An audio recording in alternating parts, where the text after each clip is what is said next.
Hello, everyone. Um, yeah, so Leon's live. This is a day late. Whatever, I wanted this out the day before, but now I have time. So, yeah, Leon. Finally, Leon rerun. Been waiting for this for a while. And GMax moves. You saw the thumbnail, you saw the title. You want the full breakdown on how this is working. So, if you guys are not familiar with how these kinds of buffs work, first off, this is the first instance of them doing something like this, but when they do buffs like this, they don't change the grid. So all of Leon's max move stuffs, all of his max moves were just put on. You don't have to do anything for it. There are no changes done to it. Max moves, one for one, put into his base kit. So 1 out of 5, you get them, don't have to worry about anything else. So now those of you who are newer to this game or didn't get Leon the first time and are curious how some of this stuff interacts, we're going to go over that today, right? So we have several examples here, one of which I think is actually very interesting. So Leon's base passes, we're going to go over the whole base kit first and how this works. Flag Bearer, powers up all out, powers up, moves by 10%. So max moves and master passives do not mix. So the max move is not getting the buff from Flag Bearer. Same thing for a sync move. We already knew this, but this is how the interaction works. Moves, max moves, and sync moves are 3 separate entities. Buddy moves do get the buff from master passives because they count as regular moves, unless if another example comes out in the future. But time will tell. But for now, that is how this works.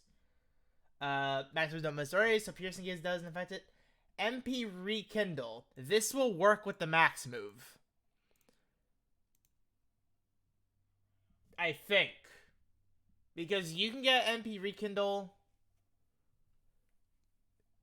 I think there's something else. Yeah, I think this won't work. If it does or doesn't, it's only a 30% chance anyway. But yeah, I'm very sure that this doesn't actually. Whatever. So, Super Prep, Super Prep, regardless of if the max move affects it or not, you can prepare for a super effective powered max move without having a support give it to you. That's very strong. So regardless if this affects or not, the super effective up does. As seen with like Nidoking, for example. That is disastrous. Now with this example, now of how max moves work is crit rate. Their crit rates are the same as a sync move. So with this example, Burst is actually useful here. Burn Synergy does not affect it. Scorching Thing does not affect it. So you can literally just buff yourself up with enough countdown, support EX, to then have a burst-in powered max move with a guaranteed crit. That's like very strong. Like what the hell? Now, so the max moves he got are Max Airstream, our first example of max flying.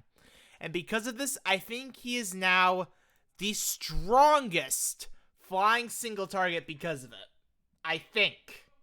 Minus like sync moves from Tornadus, for example. But I think his only competition when it comes to flying DPS is Lugia. And that's all AoE stuff.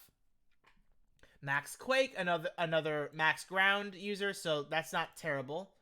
And Max Airstream also helps him with his speed problem, because you would need fast track, you would need his free move next. He gets no speed otherwise. Max Airstream actually helps with that a little bit, so everyone will get +2. So that's not terrible. Now, GMax Wildfire, the one everyone wants. Fire damage and field effect to the opponent's field to play. Now, this works the exact same way as Bertha and Hippowdon's Stealth Rock. The second I saw that this is how it was going to work, I said, so everyone is going to get fire, whatever the passive is called, it reduces the damage of this exact field effect. And lo and behold, The very first extreme battle has it, to the surprise of fucking no one. So yeah, you don't do it for the field effect, you do it for the nuke. That's really why you do it. Not that big of a deal. So yeah, you get 3 very strong nukes now. Also healthy super hit would be great with the burst and strategy I was talking about. I just realized that that's there. So yeah, as I was saying, Inferno, Hurricane, Earthquake, all of them work with burn synergy. Sync move obviously works with Scorching Sync. Max moves get no benefit. But Leon has Sun and Fire rebuff while buffing the Master Passive in the form of Gordy.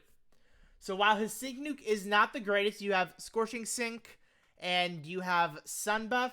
Now you have Fire rebuff as well. So his Sync can actually hit for a decent amount of damage on the middle with all those up.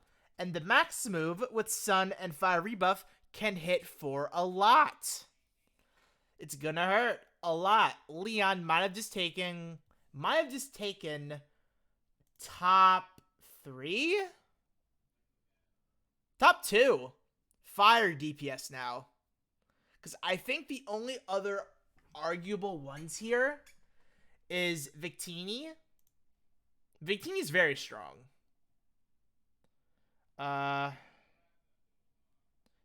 Definitely overtook Red with this. Like, I don't think it was much of an argument before. Russian has a strong Sync nuke, and AoE's fine.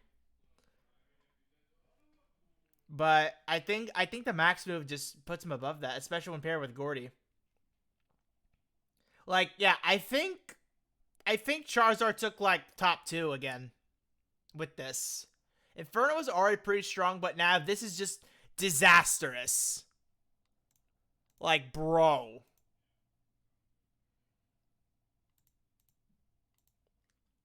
Like, yeah, ground DPS will be much better because of this. Flying, I think flying is one of the strongest now as well. Let me double check that for you guys. Where's flying? Yeah, like, I think the only competition here is really Lugia. Otherwise, Lysandre did get a good buff, but I don't think it's good enough. Rayquaza, sorry, you take a backseat. Tornadus, strong Sync nuke. AoE can do a surprisingly decent amount of damage, but I just think the Max move is so much stronger. Not than the Sync move, but I think you get my point. You use both of them together anyway, so you would have her Sync nuke, him as single target Max move damage. So it doesn't really matter because you're using both of them anyway. Yeah, like Leon got ridiculously powerful because of this, and all that's base kit. All of these other multipliers that I mentioned, you don't need that. It made 1 out of 5 Leon so much more valuable to pursue one copy of. And this is such fucking bait because of half anniversary coming around the corner. Now, if you saw the leaks, the supposed leaks, do not comment them. I saw them as well. I think they're fake. That's all I'm going to say about them. I would not trust it. We'll find out in about 10 days. I'll probably have my reaction to that on the channel as well. But yeah, tread with caution if you want to avoid leaks, but otherwise, I'll see you all then. Bye!